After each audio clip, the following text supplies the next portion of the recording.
AYD Prefabrik firmasından herkese merhabalar. Şu anda Silivri Ortaköy Sanayi Sitesi'ndeki üretim tesisimizdeyiz. Uzun zamandır yapmadığımız bir içerikle karşınızdayız. Ben ve arkadaşım Burak, röportaj tadında içeriğinin bir bölümünü daha çekeceğiz. Uzun zaman oldu.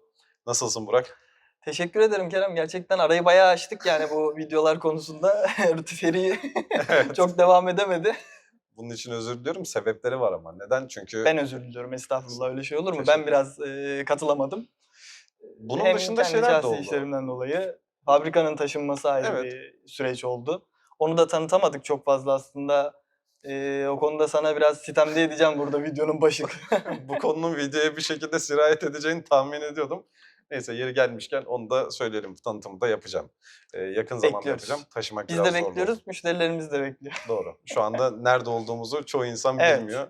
Bambaşka bir yere geçtik eski fabrikamıza Evet. nazaran. Resmen geliştik diyebilirim. Yani, çok daha profesyonel, çok daha nezih bir ortam, işin aslı. İmalat açısından çok daha uygun bir ortam. 6000 metrekare 6.000 kapalı alan. metrekarelik çok, devasa bir tesis aslında şu anda. Evet, şu anda yani Makine bugün parkurlarıyla beraber, tabii evet. Türkiye'nin her yerine üretim ve kurulum hizmeti Evet, verebilecek konuma ulaştık. Yurt dışı pazarına açıldık. Bunlar evet. doğal olarak bu fabrikanın büyümesiyle birlikte oldu. Şimdiden bize de hayırlı uğurlu olsun. Müşterilerimize de bu atlamış seviyeyle birlikte vereceğimiz hizmette hayırlı uğurlu olsun. İnşallah diyelim. Şimdi bugün Bugün niye geçtiğimiz birlikteyiz sefere... Kerem Bey? Evet, onu söyleyeceğim. Şimdi geçtiğimiz seferki videoda kendimizden bahsettik.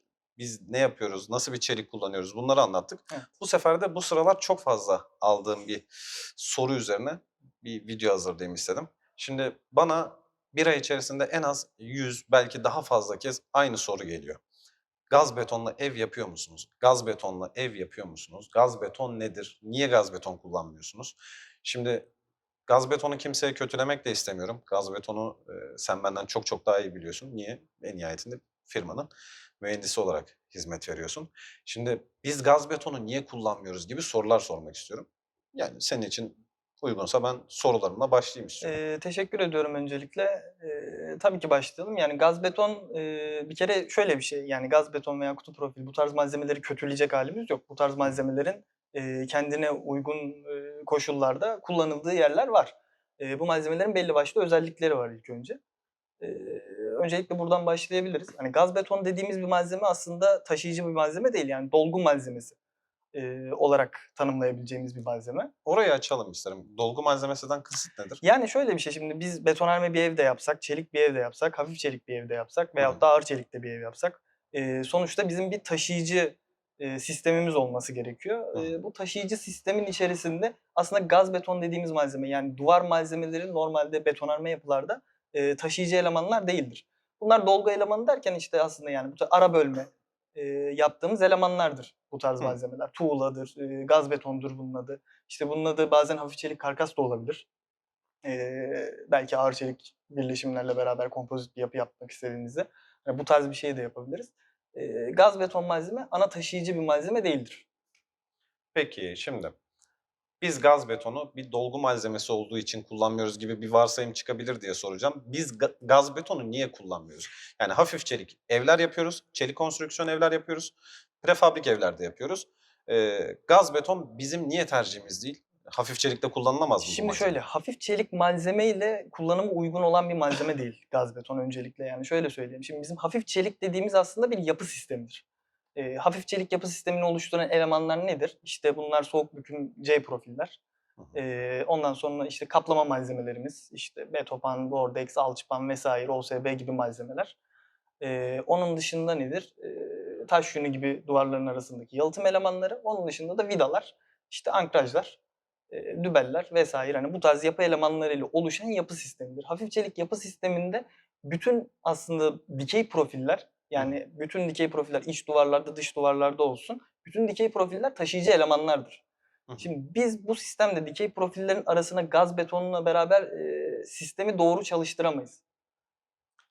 Bu gaz betonun kötü bir malzemeyle Şimdi yani gaz betonun kötü bir kötü bir malzeme malzeme olduğunu olmasıyla alakalı söylemiyorum. bir şey değil, değil Gaz mi? beton çok, aslında avantaj sağlayan bir malzeme. Yani Çünkü betonarme çok doğabilecek katlı soruları yapılarda. tahmin ediyorum. Tabii, Onları tabii. yanıt. Betonarme çok katlı yapılarda mesela özellikle bina yükünü hafifletmek için çok, bize avantaj sağlayan malzemelerden biri. Ama şimdi hafif çelik bir yapıda profillerle, gaz betonu birlikte çalıştırmak, hem nasıl burada doğru anlatabilirim, onu düşünüyorum bir taraftan. Profil yani ana taşıyıcı profillerle beraber dolgu elemanı olarak kullanmak çok zor. Çünkü şöyle düşün, bizim bir yönetmeliğimiz var. Bu Türkiye Bina Deprem Yönetmeliği'nin haricinde şimdi 1 Ocak itibariyle 2027 itibariyle de hafif çelik yapılar yönetmeliği de çıkacak. Yayınlandı. Hatta onunla ilgili de bir video çekmek istiyordum seninle. Tamam. Bunun da sinyalini Aklımda çok vermiş uzun olalım o zamandır zaman. da Ramazan Bayramı'ndan sonra çıkmıştı yanlış hatırlamıyorsam. O dönemlerde çıktı ya da. Ondan sonra onunla ilgili bir video çekip aslında hem yönetmelik bize ne anlatıyor, ne kullanmamız gerekiyor gibi detaylar üzerine bir anlatım yapmak istiyordum ama işte hem fabrikanın taşınma süreci hem benim kendi şahsi yoğunluklarım Doğru. sebebiyle çok fazla şey yapamadık, bu konuya giremedik. Olsun, onu da Onunla anlatacağız ilgili yani. de bir video çekeriz inşallah. Yakın zamanda yapalım bunu. Şöyle, şimdi hafif çelik yapı sisteminde dediğim gibi dikey profillerimiz bizim taşıyıcı profillerimiz ve bu profillerin aralıkları maksimum 60-62,5 santimde herhalde şeyde yönetmelik şeyinde yazıyor ama orayı tam hatırlayamadım şimdi. 60-62,5 yani yaklaşık olarak Araştırılabilir o. şeyler Aynen. sonuçta. Şimdi 60 santimde bir aralıklarla gaz beton koymak ne maliyetli ne de gaz betonla çelik profili birbirine birleştirme açısından sıkıntılı. Çünkü bizim C profillerimiz her seferinde birbirine bakarak şu şekilde geliyor. Hani araya bu sefer bunu sokamayız. Hem de gaz betonun ölçüleri de buna çok uygun değil. Belli bir standardı var Evet, gazın. şimdi gaz betonu ve genelde gaz beton yapanlar hafif çelikle yapmıyorlar zaten. Yani kutu profil dediğimiz malzemeyle yapıyorlar. Çok güzel. Şimdi bu Sen de konuya da biliyorsun. geleceğim. Evet. Şimdi kutu profil yine karşıma çıktı. Kutu profille ev yapılır mı? Yapılırsa da bu ev hafif çelik konstrüksiyon veya çelik konstrüksiyon adıyla satılır mı? Ya şimdi şöyle, aslında sonda söyleyeceğimizi baştan mı söyleyelim bilmiyorum ama neyse en sonda söyleyelim şimdi baştan şey Tamam. olmasın. Şöyle bir şey yapalım. Şimdi kutu profil dediğimiz malzeme soğuk büküm malzeme değildir. Ya da işte hafif çelik diyebileceğimiz bir malzeme de değildir. Ağır çelik diyebileceğimiz bir malzeme de değildir. Şimdi %100 2 milimlik, 3 milimlik kutu profilden ağır çelik diye bahsedemeyiz. Veya 80'e 80'lik kutu profillerden ağır çelik diye bahsedemeyiz. Şimdi özellikle görüyorum, daha çok Facebook gruplarında görüyorum bu tarz firmaları maalesef ki. Bu tarz profilleri işte birer tane köşeye, 2 tane de aralıklara işte 10 metre ise 2 tane araya şey atıp ondan sonra bunu şimdi ana taşıyıcı sistem olduğunu iddia edip ondan sonra kaynaklı birleşimlerle birleştirip işte makaslarla o dikey profilleri benim ana taşıyıcılarım bunlar deyip aralarına da gaz betonla duvar örüyorlar. Şimdi burada gaz beton duvarlar taşıyıcı mı? Bir. Hayır taşıyıcı değil. Biz kutu profilleri taşıyıcı olarak hesap ettik. Gaz betonları dolgu olarak kullanıyoruz, işte duvar olarak kullanıyoruz diyorsa şayet bu firma veyahut da yapan kişi. O zaman şu soruyu sormak gerekir. Peki %100 2 milimlik, 3 milimlik kutu profiller gerçekten bu binanın yükünü taşıyabilecek kapasitede mi?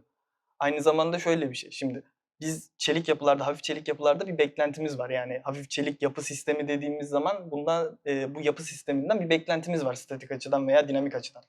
Dinamik açıdan kastım da deprem yükleri altındaki performansı. Şimdi deprem esnasında bu yapı hafif çelik yapılardan beklediğimiz şey deprem yükünü absorbe etsin, esnesin, uzayarak yükü kendi içerisinde absorbe etmesini istiyoruz. Şimdi böyle bir yapı yaptık. Kutu profil bizim 4 tane, her kenarda 4 tane yani 100 metrekarelik bir yapıda 16 tane kutu profilimiz var. 16 tane kutu profil buradaki yükleri karşılamaya yeterli mi? Birinci soru bu. İkinci Hayal soru, ederken bile zor görünüyor ama. yani hesapları yapılır, kullanılır, bir mantıklı bir şey getirilir. Amenna, bir şey demiyorum. Sonuç olarak hani ezbere bir şey konuşmak doğru olmaz. Evet. Ama bir de şu var, bizim yapıdaki o dolgu dediğimiz malzemeyle, şimdi gaz beton duvarlar eğer taşıyıcı olarak düşünülüyorsa bu yapıda, özellikle çift katlı bir yapı olarak tasarlanmışsa bu yapı, Evet.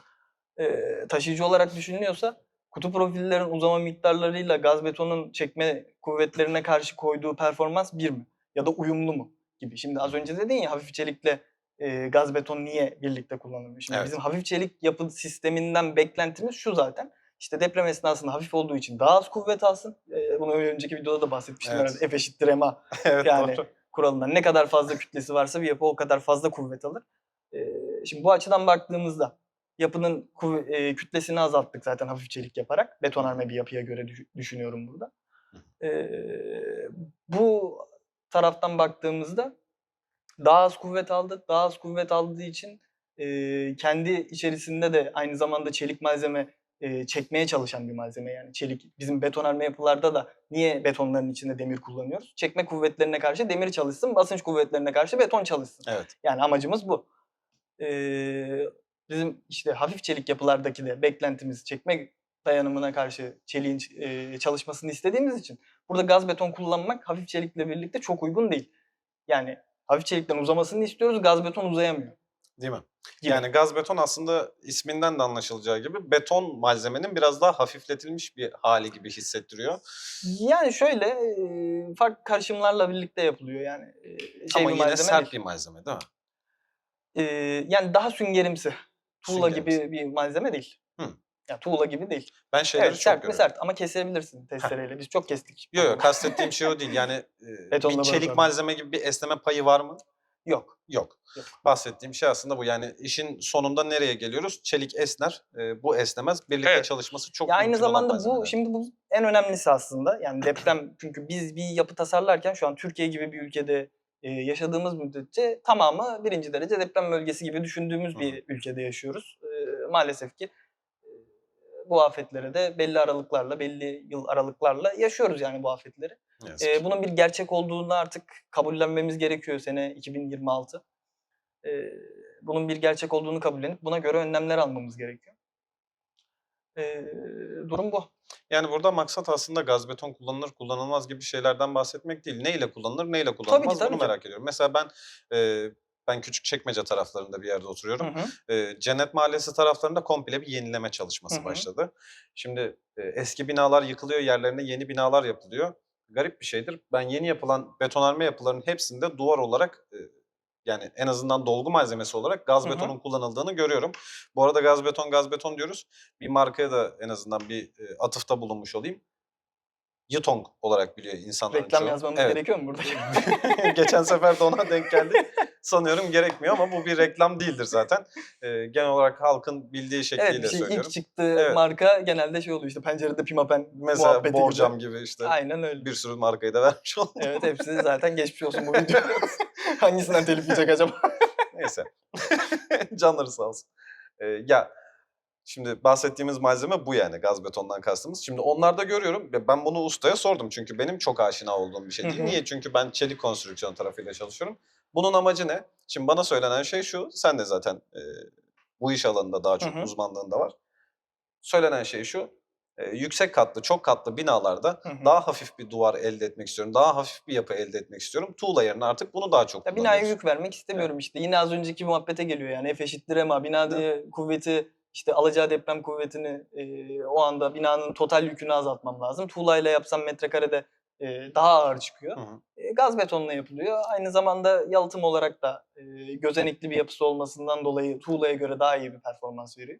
Şimdi o konuda mesela yani hafif çelik yapı yaptığımızda bizim sonuçta karkaslarımız özellikle biz dış duvarlarda zaten firma olarak standartta da 14 santimlik karkas kullanıyoruz. Kaplamalar hariç. Tabii kaplamalar hariç yani çelik karkasımız 14 santimlik, C profilin genişliği var. Bunun içerisine de biz 3 kat taş yünü dolduruyoruz 5'er santimden. Totalde yani 15 santimlik bir taş yünü içerisine sıkıştırılmış oluyor. Evet. Şimdi bunun tuğlaya göre, gaz betona göre kıyasladığımızda ısı ve ses yalıtımı konusunda özellikle ısı yalıtımı konusunda yani minimum 5 kat ki burada videonun bir yerinde bu değerleri de vermeni istiyorum senden. Tamam. Bu videoyu editlerken ben sana anlatacağım Tamam. bunları.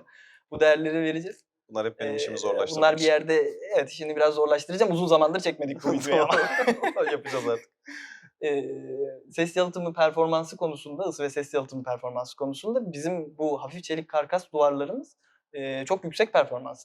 Yani aynı tuğlayla yaptığınız, gaz betonla yaptığınız bir evin dışına mantolama yaptığınızda alamayacağınız performansı bu evde mantolamasız bir halde alabilirsiniz. Hazır oraya geçmişken şimdi asıl sorulardan bir tanesine geleyim. Ben de karşı tarafa müşterilerime sorular soruyorum. Şimdi gaz betonu niye istiyorsunuz? Hı hı. Şimdi müşteri her zaman bunu taşıyıcı olarak düşünmüyor. Yani şu Evet. an bunu izleyenler de ya biz taşıyıcı olarak kullanmayacağız ki Hı diyorlar. hı. Yalıtımı iyi diyorlar.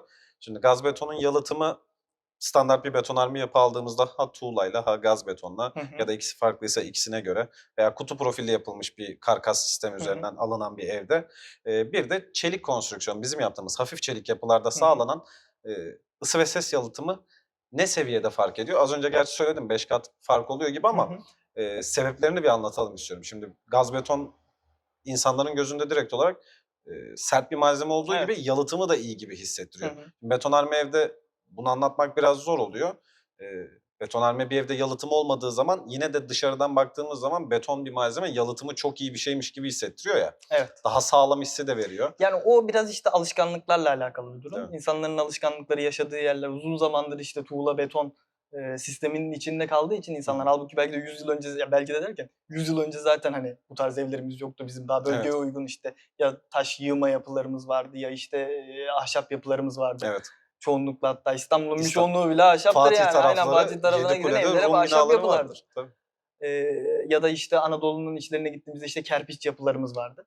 Hani yapı sistemi değişti. Daha sonra işte insanlar sürekli beton tuğla, beton tuğlayı görünce artık işte sağlamlık kavramı biraz buraya döndü. Yani evet bizim evimiz sağlam mı? Betona vurdu. Halbuki şöyle bir gerçek var ki depremde yıkılan binaların yani büyük bir çoğunluğu oran vermeyeceğim hani bilmiyorum zaten yani şu anda konuşurken şey yapıyorum ama büyük bir çoğunluğu betonarme binalar.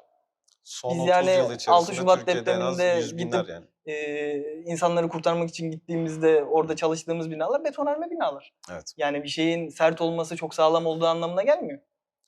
Peki ne durumda sağlam? Yani sizde mühendislerde, sağlamlık kriteri neye göre belirleniyor? Ya bizde mühendisliklerde tabii ki de işte statik hesap dediğimiz, dinamik analizler dediğimiz Hı. yani bu deprem yükü, sadece deprem yükü değil, rüzgar yükü, işte yağmur yükü, kar yükü gibi bu tarz yüklerin yapıya etki ettirdiğimizde yapının ayakta kalıp kalmadığı, özellikle Hı. deprem kuvveti için hesaplarımızda kullandığımız kriterler yapının ayakta kalıp kalmaması. Hı. Yani deprem olacak, bu ev hiç sallanmayacak gibi bir kriterimiz zaten yok.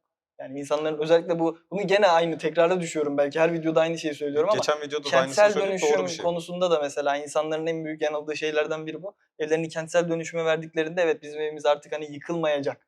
Biz yani şunun garantisi verilebilir. Doğru hesaplamaları şeyleri artık idari tarafta bir gözden kaçan bir şey olmadıysa, yapı denetimi Hı. vesaire hani bu tarz konularda bir sıkıntı yaşanmadıysa kentsel dönüşüme bugün girmiş bir ev. Son yönetmeliklerle hesapları yapılmış, doğru bir şekilde hesapları yapılmış bir ev. Sahada uygulaması doğru bir şekilde yapılmış bir ev. Evet deprem esnasında hasar alabilir ama deprem esnasında bir can kaybı yaşatmaz. Yani tasarımdaki kriterimiz bu. Can kaybı yaşanmaması. Yoksa Hı. deprem esnasında bizim evimiz sallanmayacak, bizim evimiz işte eee, hiç hareket etmeyecek gibi bir gerçeklik yok. Yani hesap kriterinde böyle bir gerçeklik yok. Özür dileyerek söyleyeceğim. Buyurun. Burada yine kesin konuşmaktan ben biraz uzak duracağım. Hı hı. Şeyden dolayı söylüyorum. Evet, Türkiye'nin belirli, şiddetlerde, belirli aralıklarla depremler gördüğünü Hı biliyoruz. hı. Bunların, 3 aşağı 5 yukarı tahminleri de Hı yapılabiliyor. hı. Zaman özür dilerim. Zaman verilemiyor ama, eee, ortalama ne süreyle, işte, 250 yılda bir Marmara bölgesinde 50 falan yılda bir evet bunlar şu kullanılan şiddette ivmeler var burada. olması Hı hı. mümkün diye söyleniyor. Ama, işte, dünya hâli her an çok daha farklı bir deprem yaşanabilir. Ya, tabii ki bu inşaat Bizde mühendisliğinin de de kendi kriterler de o mu? içerisinde. Yani, mesela örnek veriyorum, Türkiye'de yaşanabilecek en, şiddetli deprem Hı 7,5 hı. eee, gibi düşünürsek, işte, 250 yılda bir veya, işte, yaşanması muhtemel yakın bir Marmara Hı depreminde, hı. olabilecek şiddet 3 aşağı 5 yukarı budur deyip, Ya, yaptığınız orada da hesaplar da buna dayanacak şekilde şöyle bir mi? şey var, yani, depremin şiddeti değil, bizim sonuç olarak yine aynı formülü vereceğim. F=ma, bunu buraya yaz bari. Tamam, F eşittir ama burada F=ma. yazacağım. Yani, deprem esnasında bize bir kuvvet veya bir büyüklük, bir şiddet bu çok tek başına bir anlam ifade etmez. Hani, depremin oluştuğu odak noktasında çıkan bir enerji var. Hıh. Bu enerji yeryüzüne ulaşana kadar, işte, geçirdiği bir mesafe var. Bu mesafenin sonucunda o bölgede bulunan zemin tipi önemli. Yani, deprem dalgasını büyütebilir, küçültebilir, daha yüksek, Hı hı. etkiler yarattırabilir veya yarattırmaz. Veya şöyle düşünelim, işte, Başakşehir'de hissedilen bir depremle Silivri'de hissedilen aynı merkez noktasında olan bir deprem için Silivri'de hissedilmesiyle Başakşehir'de hissedilmesi arasında, eşit mesafe olduğu noktayı düşünürsek bile zemin tiplerinden dolayı farklılıklar var. Yani Başakşehir bugün biraz daha İstanbul'un daha güvenli sayılabilecek Hı. yerlerinden biri. Yani Karadeniz kıyıları daha güvenli, Yatırım olduğunu tavsiyesi yani. düşünüyoruz. Çok videoda çok fazla şeyimiz var. Evet. Hangi birinden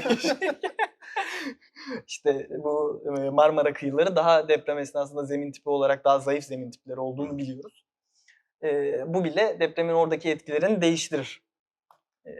Aynı zamanda, işte, binaların kat yükseklikleri gibi, işte, binaların, eee, nasıl söyleyeyim, kendi birim ağırlıklarını Hı hı. düşünürsek bunların hepsi binaya etki edecek kuvvetleri değiştirir. Aslında belediyelerin burada yaptığı şey de bu. Yani bir toprağınızla alakalı bir işlem yapıyorlar. Size bir temel tipi belirliyorlar Evet. vesaire. Bu her bir evin sizin kendi toprağınıza, sizin arazinize uygun olmasını sağlayacak şekilde Aynen öyle. ayarlanmasıyla alakalı. Şimdi yalıtım konusuna tekrar geleceğim. Eee, Bazı müşterilere dedim yani soruyorum yalıtımla alakalı Hı söylüyorlar hı. gaz betonu. Yani, işte, efendim, bu gaz beton çok güzel yalıtım yapıyor diyorlar. Bunun sebebini de çok çok iyi biliyorum. Firmalarla alakalı bir konu. Kimseyi yaftalamak Hı değil hı. niyetim. Sadece doğru veriyi vermekten uzak duruyorlar. Burada bir satış amacı olabilir veya, işte, bilgide bir eksiklik olabilir. Neyden kaynaklıdır bilmiyorum. Art niyet aramıyorum sadece. Ya, ben Şimdi şunu sana çok net bir şekilde Hıh. söyleyebilirim. Kutu profil ve gaz betonlu ev yapıp bunun adına çelik ev yapıyoruz demek, Hı ben bunu hı. çok ahlaki bulmuyorum yani. Açıkçası daha da, eee, açık söylemek gerekirse gayri ahlaki buluyorum bunu. Evet. Eee, Ya, Ben de çünkü art niyet bu arıyorum. yaptığını, bu yapılan yapı ya, şuna hak veririm. Sonuçta şimdi herkesin bir ekonomi var. Yani bir yapı yaptırmak Hı hı. tek başına, işte, evet, deprem güvenliği bunların hepsi çok önemli şeyler ama ekonomik gerçeklikler var.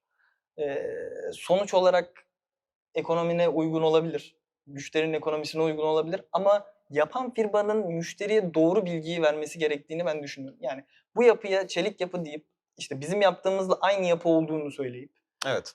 ondan sonra aslında o yapının o yapı olmadığı bir gerçeklikte bunun ben ahlaki bir, çok ahlaki olduğunu düşünmüyorum Ya, açıkçası. ben de yaptığım iş için, bununla ben size gökdelen yaparım, ağır çelikle yapılan neyse onu yaparım Evet. diyemiyorum.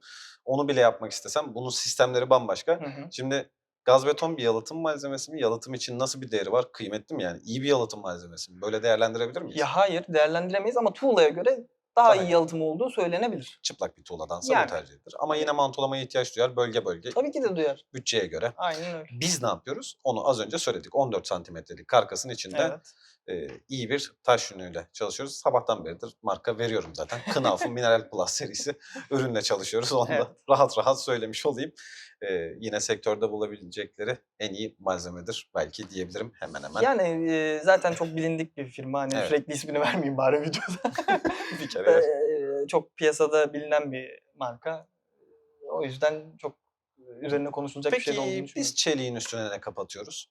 Şimdi biz dış cephede bordeks veya betopan veya OSB üzeri kaplamalar gibi Hıı. kaplamalar yapabiliriz. Burada müşterilerin tercihlerine göre, biz de, görsel beklentilere göre, eee, kaplama malzemesi tercih ediyoruz. Genelde ağırlıklı bordeks olarak Hı hı. çalışıyoruz dış cephede. Betopan kaplama da yapılabilir tabii ki. Veyahut da OSB kaplama yapılıp nem bariyeri kullanılıp da üzerine farklı kaplama malzemeleri veyahut da mantolama gibi, işlemler yapılabilir. Bunların hepsi yapılabilir. Dış cephede kullandığımız bu. İç cephede de zaten standart yani bizim tüm iç cephe duvarlarımız OSB kaplıdır. Evet. Eee, Üzerine de alçıpan kaplama yapıyoruz. Islak hacimlerde de yeşil alçıpan kaplama yapıyoruz. Şimdi bunu kullanmaktaki amacımız ne peki? Yani niye gaz beton değil de bunu kullanıyoruz? Tekrar tekrar söylemiştik ama şimdi bir de kullandığımızın ismini vermiş olduk. Ne kullandığımız artık biliniyor. Evet. Bununla birlikte diğerinin yerine niye bunu tercih ettiğimizi de söylemiş olalım dedik. Yani bu malzemeler, hafif çelik profillerle uyumlu çalışan malzemeler. Şimdi az önce bahsettim, bizim bir Türkiye bina deprem yönetmeliğimiz var. Hı hı. 2018, en sonunda güncellendi 2022 hatta bir daha güncellendi herhâlde 2024'te. Yanlış bilgi de vermek istemiyorum ama güncelleniyor sürekli çünkü. Ben yine onu açıklamada bir yerde belirteceğim Aynen, güncel onu olanı. belirtirsen. Hatta ayrıca yani hafif çelik yapılar için Türkiye Bina Deprem Yönetmeliği'nin içerisinde bir bölüm bulunurken şu anda, resmî gazetede yayınlanan 1 Ocak itibariyle de yürürlüğe girecek olan bir hafif çelik yapılar yönetmeliğimiz var. Şimdi bu hafif çelik yapılar yönetmeliğini incelediğimizde bize, duvarlarımızda kullanabileceğimiz kaplama malzemeleriyle ilgili bazı önerilerde, bazı, fikirler de veriyor. Burayı da incelediğimizde özellikle mesela hesap yöntemleri kısmında bize ne yapıyor? Diyor ki sen OSB'li bir, yapı yapacaksan şu formüllerle hesaplarını yapabilirsin ya da diyor ki sen çaprazlı sistemle yapacaksan şu formüllerle hesabını yapabilirsin. Biz özellikle iç cephe duvarlarında OSB'nin standart olmasının sebebi yani hem çaprazlı sistem yapıyoruz, çaprazlarımızı binada, bulunduruyoruz. Şimdi çapraz demişken aklıma da geldi, gelmişken araya gireceğim. Şimdi kutu profilli ev yapan firmaların özellikle incelediğimde, bunları gördüğümde yatay yükleri taşıyacak herhangi bir eleman yok. Evet, Yani yatay yükleri taşıyacak bir elemanımız yok. Bizim kutu profil dikmelerimiz var. Bu dikmeler kaynaklarla makaslara bağlanmış. Makaslar yapılmış kaynaklı işlemlerle. Kaynak da ayrı bir problem. Ondan da bahsederiz. evet. Yatay yükleri kim taşıyacak? Yani deprem esnasında bize sadece dikey yükler gelmeyecek. Yatay yüklerimiz olacak. Burada yatay Konteynerlara yükleri kim benzer bir taşıyacak? sistem kullanılıyor. Aynen Çerçeve öyle. yapılıyor. Aynen öyle. Sonrasında duvar örülüyor. Konteynerlarda bile var herhalde yatay. Çok da bilmiyorum da. Az Çaprazlar çok. herhalde bir yatay bir şeyler vardır yani. Kullanılan Ee, malzemeye göre. Şimdi Çoğunda burada pres panel kullanıldığı için evet. genelde görmüyorum. Burada mesela yatay yükleri gaz beton mu taşıyor? Yatay yükleri gaz beton taşıyorsa biz gaz beton taşıyıcı eleman olarak modellememiştik. Nasıl olacak? Taşıyıcılığı yok. Taşıyıcılığı yok. Dolgu malzemesi. Yani orada belli başlı çelişkiler var. O yüzden ben yani bu yapılar için mesela yığma yapı da diyemeyiz. Yani Hı. iyi bir yığma yapı da değil. İyi bir çelik yapı da değil. Hatta kötü bir yığma yapı bile değil yani. Ne çelik yapı ne yığma yapı. Çok böyle ortada yani yığma yapı olsa en azından dersin ki bu yığma bir yapı yapılmış. Hani bunun olayı bellidir. Ki bu yapılara ruhsat da alınmıyor yani alınmaması gerekiyor bu yapılara. Ruhsat muhtemelen verilmez. Çünkü dediğim gibi ne yatay yükleri taşıyacak o kutu profilleri bir şeyi yok yani. Hesap yönteminde yatay yükleri taşıyan bir eleman yok. Yatay taşıyıcı yok o haliyle. Tabii ki hani projede başka bir şey gösterilip de sahada yapılan hani öyle ruhsat alınanlar varsa bilemiyorum. Onlar Ben görmedim. konusunda. Şunu biliyorum. Genelde Ama zaten yığma yapıları ruhsat alınamıyor. belediyelerde zaten hani Yani bir bu imar affı bir şey olmadığı müddetçe kutu yığma profil ve yapıyla gaz betonla yapamazsın. yapılan ürünlerle alakalı herhangi Yok. bir isim yok. Yani bir yapı Yok türü yani bir olarak yapı türü değil. Aynen öyle Evet. işte diyorum ya mesela betonarme bir yapı türü, ahşap bir yapı türü, prefabrik bir yapı türü, çelik bir yapı türü, hafif çelik bir yapı türü. Evet. Hafif çelik prefabrik zaten birlikte geçiyor. Şimdi biz mesela biliyorsun müşteriler bizi aradığında veya bize geldiğinde ilk sorduğumuz soru şu. İşte bu yapıyı ömürlük mü düşünüyorsunuz yoksa işte ne bileyim hafta sonu geleceksiniz, oturacaksınız bir pazar günü. İşte ayda yılda bir defa geleceksiniz. İşte depo olarak kullanacaksınız. Hani bu tarz bir yapı olarak mı düşünüyorsunuz? Bu sorunun cevabı evetse prefabrik yapı evet kullanabilirsiniz. Ama yok Yeter. ben bunu da ömürlük kullanacağım. Gerçekten bu benim evimdir diyorsanız hafif çeliği öneriyoruz. Niye? Bak bu koşullarda prefabriği önerdiğimiz yapı bile ruhsatta bir geçerliliği var. Yani ruhsat alınabilir. Evet. Ama bu tarz yani gaz beton ve kutu profil birleşimle yapılmış bu yapıların ruhsat alması da mümkün değil. Tamam. Şimdi gelelim bu kaynak konusuna. Kaynak Evet. çok zor bir iş. Bütün Evet. kaynakçılara da selam olsun. Ben çok saygı duyuyorum işlerine. Evet. Gerçekten ustalık isteyen bir iş.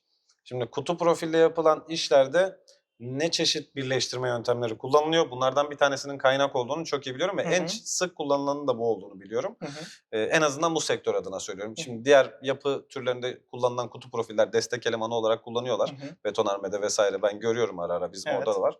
Onlarda ne şekilde birleşimler yapılıyor bilmiyorum ama çelik konstrüksiyon adı altında satılan ama tekrar söyleyeyim bununla alakası olmayan kutu profil işlerinde ben genelde kaynak yapıldığını kendi gözlerimle gördüm. Yakın zamanda zaten bir müşterimizin başına gelen bir olayla Ondan da alakalı. Evet, bahsederiz biraz sonra. evet. Onda da gördük aynı şeyi. Şöyle ben gideyim. Şimdi kaynak da kötü değildir. Onu da baştan söyleyeyim. Evet. Yani kaynak kötü bir şeymiş gibi lanse edilmesin, yanlış Hı hı. anlaşılmasın. Şimdi videonun en başından beri şunu söylüyorum. Kutu profil kötü bir şey değildir. Gaz beton kötü bir şey değildir. Kaynak da kötü bir şey değildir. Kaynak çok gerçekten ustalık, işçilik isteyen Evet. bir şeydir. Özellikle ağır çelik yapıların, şimdi ağır çelik yapıların birleşim yöntemleri var. Nedir? Bunlardan biri kaynak olabilir, bulonlu cıvatalı birleşimler olabilir, perçinli birleşimler Hı olabilir. hı. Bunlar şimdi birleşim yöntemlerinden biri. Kaynak da burada önemli. Yani yeri geldiğinde kullandığımız birleşimlerden biri ama kaynak gerçekten işçilik olarak işçiliğin en çok etki ettiği yani kaynağın kalitesine işçiliğin performansı çok önemli. Şöyle de bir gerçeklik var ki Türkiye'de tabii ki çok iyi kaynakçılar şeyler var. Yani bunu amiyane tabirinin içerisinde söylemek istiyorum ama Ben genel söyleyeyim piyasa bu sektörde koşullarında bulamazsınız. yani onlar böyle gelip de 2 tane kutu profili kaynak yapmıyor. Devasa gökdelenler için çalışıyor Yani adam kaynak yapan çok insan da var. Benim babam da kaynak yapıyor bu arada. Bir tane elektrot makinesi var onun. Alıyorsun, Evet. elektrot alıyorsun, ucuna takıyorsun. İşte arkaydı herhalde yanlış olmasın ama söylüyorum böyle. Ondan sonra videoda haterlar Alta yazacaklar. alta O öyle yazıyor, o söylenir öyle mi değil ya? falan. Takıyorsa alıyor, yapıyor. Gözlü şey var orada kaynak yapıyor. Kaynak mı? Değil.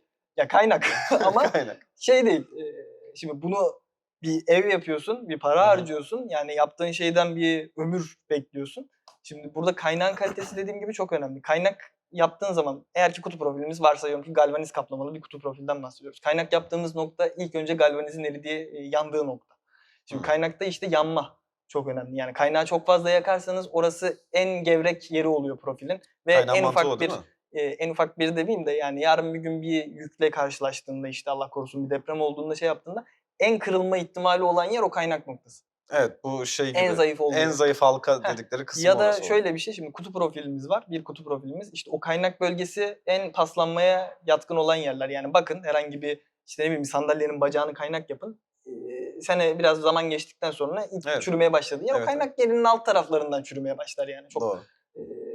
bu bilinen bir gerçektir. Elimle bir şey kırmak istediğim zaman bile bir demir parçasını ilk o Yani. kaynaktan ayırıyorum böyle Tabii. sallaya sallaya. Yani İşte burada kaynak kalitesi usta çok olmak. önemli. İşçilik çok önemli. Bu kadar işçiliğin çok önemli olduğu yerde biz daha önce ağır çelik yapılarda da hesaplar, statik hesaplar yaparken mesela kaynak birleşim hesapları yaptığımız dönemlerde birleşim hesaplarında kaynak kalitesini en düşük kalite olarak programa işliyoruz ki çünkü sahada neyle karşılaşacağını bilmiyorsun.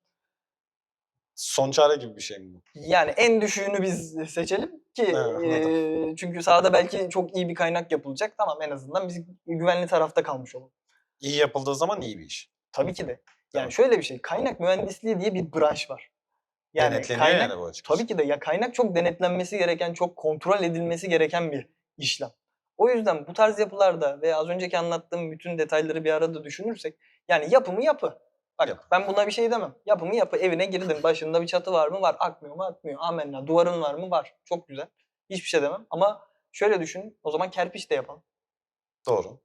O zaman ne Geçen bileyim videoda söyledin. 80 yıldır kerpiç evin var. var köyde. yani ha. Kerpiç de yapalım. Ne bileyim tahta, ahşap şey de yapalım. Yapalım yani bunlar da olur. Olmaz diye bir şey yok ki. Evet. İşte bunlara niye şu anda kerpiç ev ya yığma yapılara niye ruhsat verilmiyor? Niye yığma yapı yapamıyoruz biz? Çünkü burası bir deprem ülkesi ve bu deprem esnasında bu yapılar güvenli değil. Evet. Yani bu yapılan işlerde şimdi bunu müşteriye anlatsa bu firmalar ben bir şey demeyeceğim. Ama Müşteri kendi şöyle bir şey tercih var eder, ki evet. tamam Anladım. yani müşteri bütçesi buna uygundur. Bir eve ihtiyacı vardır. Evet. Tamam kabul. Bir şey demiyorum. Herkesin durumu aynı olmak zorunda değil Yani gerçekten, değil mi? bu bir gerçeklik, bu bir Bu ülke arada gerçekliği. şeyi de söyleyeyim, yani bunlar ucuz yapılar değil. Evet. Ben bunların fiyatlarını da 3 aşağı 5 yukarı müşterilerimden duyuyorum. Şimdi ben bugün itibariyle söyleyeyim ki bugün ayın bakacağım. 7 Temmuz Salı bu videoyu şu anda çektiğimiz Evet. tarih. İzleyecekleri tarihi tam olarak bilmiyorum. Artık o montaja kalmış. Bizim standart olarak ele aldığımız, görsel açıdan standart olarak ele aldığımız bir çelik konstrüksiyon yapımızın fiyatı anahtar teslim boyutundan bahsedeceğim. Yakın civar için işte İstanbul ve çevresi için tek katta 23.500, çift katta 24.500 civarında. Evet. İşte bundan 3 aşağı 5 yukarı fark ediyor. Şimdi kutu profille ev almak isteyen müşterilerimden duyduğum aldıkları fiyat ortalaması da yine 15-16 bin lira. Ben aynı Evet. fiyattan ortalamada prefabrik ev satıyorum. Evet. Ve bir yapı olarak geçiyor. Gerçekten literatürde bir ismi var. Evet. Şimdi daha iyi der miyim? Yani kullanım amacına göre, ne amaçla kullanılacağına göre o yine senin Yani daha iyisini bilmem ama söyleyeceğin daha şey. güvenli olduğu kesin. Evet, en azından bunu rahatlıkla söyleyebiliyoruz. Şimdi 15-16 bin liraya ya çelik ev satıyorlar dedikleri için onu da söyleyeyim. 15-16 bin liraya kimse çelik konstrüksiyon ev satamaz. Yani maalesef işin Bunu bir üzücü üretici kısmı olarak orası şimdi. söylüyorum. Çelik ev diyor. Çelik deyince benim aklıma işte bu IPN profiller, Hı ne hı. bileyim OH profiller yani Evet, hani bu tarz profiller geliyor. Bunlarla yapılan evler. evet. Bunlarla da ev yapmak çok ekonomik değil işin aslı. Hı hı. Bunlarla geniş açıklıklar geçilebilir. Bunlarla işte hangar tipi yapılar yapılabilir, fabrikalar yapılabilir. İşte yüksek katlı daha ya da gene Hatay'da vardı herhalde yanlış hatırlamıyorsam mesela çok yüksek katlı bir yapı yapılacaktı. O yapının alt katı tamamen ağır çeliklerle yapılmıştı. Üstüne betonarme gibi. Hani bu tarz böyle kompozit yapılar da yapılabilir. Hani buralarda kullanılan bir malzeme ağır çelik işte. Yani o benim canımı sıkan noktalardan biri. Evet. Ağır çelik, hele ki ağır çelik hiç mi hiç o Yani fiyata kutu yapılmaz profili abi? ağır çelik demek çok tabii ki var şimdi büyük kutu profiller yani sen 30'a 30 10 milimlik kutu profil falan Bu öyle bir kutu profilin bahsettiklerimiz, varsa amenna ben ona bir şey demem. bu bizim bildiğimizin ölçüleri nedir? Sen bilirsin 3 aşağı 5 Ya yukarı. 10'a 10'a 10, 10 değil 3 mi? milim, bilemedin Kırmızı 4 renkte milim gördüğümüz, kullanıyordur değil yani. mi? Genelde 8'e 8, 10'a 10 o tarz Değil mi? profiller kullanıyorlar ya O da bahsettiğimiz dikdörtgen şeyin olanlar. ne ağır çelikte ne hafif çelikte uzaktan Ya yakından biz de çok bir şimdi ilişkisi yok. projelerde belli başlı yerlerden güçlendirme bir şey yapmamız gerektiği yerde kutu profil kullandığımız yerler oluyor. Yani projenin Bunu içerisinde evet. güçlendirme Heh, yapmak istediğimiz bir yerde ya da kiriş gizlemek istediğimizde hani kutu profil gizli kiriş gibi sistemler yaparak hani bunu kullanıyoruz ama bunu bizim profilimize gene kaynaklı kullanmıyoruz yani. evet. Gene kaynaklı kullanmıyoruz. Zaten galvanizli kaplamalı ürünleri kaynaklı kullanmak da çok uygun değil. Çünkü galvanizi yanıyor şimdi. Galvanizli olmasının bu üründeki avantajı nedir? Paslanmaya Paslanmama, karşı değil mi? bir önlem sağlıyoruz. Biz şimdi bunun galvanizini yaktığımız zaman, bu ürünü paslandırdığımız zaman bu ürünün taşıyıcılığını zaten kaybettiriyoruz. Bu ürün korozyona uğradığı zaman zaten taşıyıcılığını kaybeder. Yüzeyindeki Yani kaplama sadece bu makineden, bu CNC makinelerden geçerken bile bir miktar tabii ki de. kayba uğruyor. Tabii ki de Yani büküm noktalarından kayba uğrar yani. Bu biz çok sırf bunun doğal bir için şey. bile yüzey kaplaması olabilecek en iyi miktarlarda Aynen olsun diye öyle. uğraşıyoruz. Aldığımız siparişleri bunun üzerine alıyoruz ve Aynen öyle. müşterime de bunu özellikle belirtiyorum. Bakın kullandığım malzeme bu. Piyasada fiyatlar 3 aşağı 5 yukarı böyledir. İşte farklı bir firma 21.000, 22.000 gibi fiyatlardan Hı satar. hı. Örnek olarak söylüyorum. Kimisi 28-30 bin liradan satar. Ama ideali açık söyleyeyim. Bunu kendi firmam olduğu için değil, bunu en iyilere de sorsanız ortalamada ideal bir ev yaptığım şekilde yapılıyor. Evet. Bunun üstüne müşterinin istediği herhangi bir geliştirmeyi yapabilirim. Ben kutu profille ev yapılmasına karşı kesinlikle değilim ama bunu ne şekilde lanse ettikleri önemli. Tabii canım, hani, doğru anlatılsa abi biz bunu böyle yapıyoruz, bunun budur yani diye Evet. anlatıldığı müddetçe, müşteri bunu bildiği müddetçe, aldığı şeyin ne olduğunu bildiği müddetçe burada bir problem, eee, yok yani sonuçta, Yani biz sonuç olarak şunu söyleyebiliyor istek muyuz? var. Kutu profille yapılan ev kesinlikle çelik konstrüksiyon veya hafif çelik bir ev değildir. Prefabrik Evet. ev de değildir. Eee Betonarme bir ev, işte kutu profil ve gaz betonla yapılan bir evde alabileceğimiz ısı ve ses yalıtımıyla alakalı işlemleri biz çelik konstrüksiyonda çok daha rahat bir şekilde, Aynen çok öyle. daha uyguna verebiliyoruz. Ya, şimdi şöyle, bu firmalar tabii ki de uygun fiyata verirler Kerem. Şimdi Hı hı. biz burada bu sistemleri üretebilmek için burada belli başlı makinalara ihtiyacımız var. Evet. Kaç tane makine var burada Az yani. buz değil, 6.000 Yatırımın metrekarelik bir alan. maliyetini sen daha iyi biliyorsun, buradaki yatırımın Tabii. maliyetini. Şimdi bu kadar makineye ihtiyaç duyuluyor. Bu fabrikada her şey hazırlanmış, bütün hesapları yapılmış, bütün profillerin vida deliklerine kadar belli bir şekilde bu CNC makinelerin içinden çıkarak hazırlanan bir şey. Bizim Milimetrik kutu hesaplarla tabii yapılıyor her milimetrik şey. olarak çıkıyor bunlar. Şimdi sen kutu profil dediğin şeyde fabrika maliyetin yok. Yani böyle bir şeye ihtiyacın yok. Kutu profil gaz beton ev yapan bir firmadan bahsediyorum. Evet. Fabrika maliyetine ihtiyacın yok. Maksimum olsa depo maliyetin olur. Ona da ihtiyaç duymuyorsun çünkü malzeme müşteri geliyor, alıyor. Ne kadar Hı malzeme hı. gideceği belli. Al işte 5 palet gaz beton Hı. al, işte 20 boy kutu profil al. Al git sağda biri metreyle uzatsın. Abi şurası şu Hı. kadar, burası bu kadar. Köşelere koy. Evet. İşte yap, kaynattım bilmem ne yaptım. Aralarına duvar ördüm. Malzeme. Yani ne bir işçilik maliyetin şey olarak soruyorum yani. Fabrikada bir işçilik maliyetin var. Ne bir fabrikaya ihtiyacım var. Evet.